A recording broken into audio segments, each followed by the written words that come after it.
सुनीता किरण राऊत. माझ्या मिस्टर किरण मधुकर राऊत. त्यांचं डायलिसिस चालू आहे. जवळपास 2.5 वर्ष झाली त्यांचं डायलिसिस चालू आहे. याच्या आधी मी बाहेर डायलिसिस करायची, जसं भिवंडी, कल्याण या ठिकाणी मी केलेलं आहे. वेद हॉस्पिटल इकडे पण मी केलेलं आहे. पण आता प्रॉपरली माझ्या गावात, हे पडग्या गावामध्ये चिंतामणी हॉस्पिटलमध्ये हे डायलिसिस सेंटर चालू झालंय. वर्षभर मी इथे यांचा डायलिसिस करते. तर खूप हे लोक केअर घेतात. डायलिसिस वगैरे खूप छान होतो. मुळात ज्या माझ्या अनुभवाप्रमाणे मी जेवढी 5-6 सेंटर केली, जो काय त्रास व्हायचा, जो काय ट्रॅव्हलमध्ये किंवा इतर जो माझ्या पेशंटला त्रास होता, हे खूप माझ्या पेशंटला म्हणजे खूप कमी त्रास आता होतोय. किंवा आमचा ट्रॅव्हल पण जाणं इकडे तिकडे खूप कमी झालं.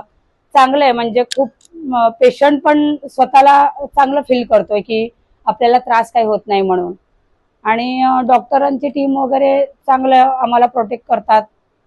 बाकी सिस्टर वगैरे हे ते आम्हाला चांगलं सपोर्ट करतात.